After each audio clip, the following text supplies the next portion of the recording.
They have done a 83 movement, sir. 83 was a turning moment for Indian cricket. And we won.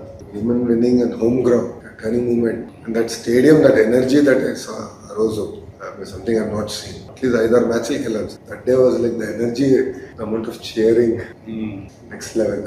She made it very tense match. All of us were on the edge of our chairs, sir. We enjoyed it so much. This is from the beginning, cricket is a glamorous game.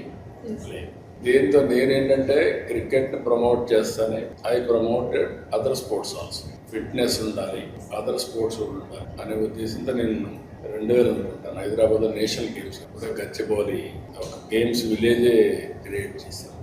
అక్కడ నుంచి national ఆ games కూడా other games కూడా importance. మనకు only cricket ఆడేవాడు దేశ వారసత్వం. Badminton was, I think, the biggest push.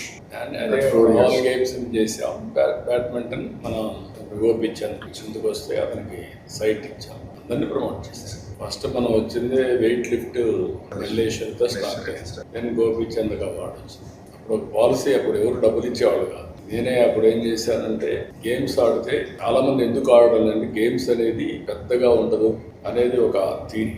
తర్వాత మీకు ఆ గేమ్స్లో కూడా క్రికెట్ ఆడితే మీకు ఒక స్టేజ్ పోయిన తర్వాత డబ్బులు విపరీతంగా వస్తాయి. అది ఒక మిగిలిన గేమ్స్లో డబ్బులు వచ్చేది కాదు. నేను అప్పుడు ఆ గేమ్స్ కూడా అట్రాక్టివ్గా చేయాలనే ఉద్దేశంతో పుట్లను 25 లక్షలు ఇచ్చాను మలేసి.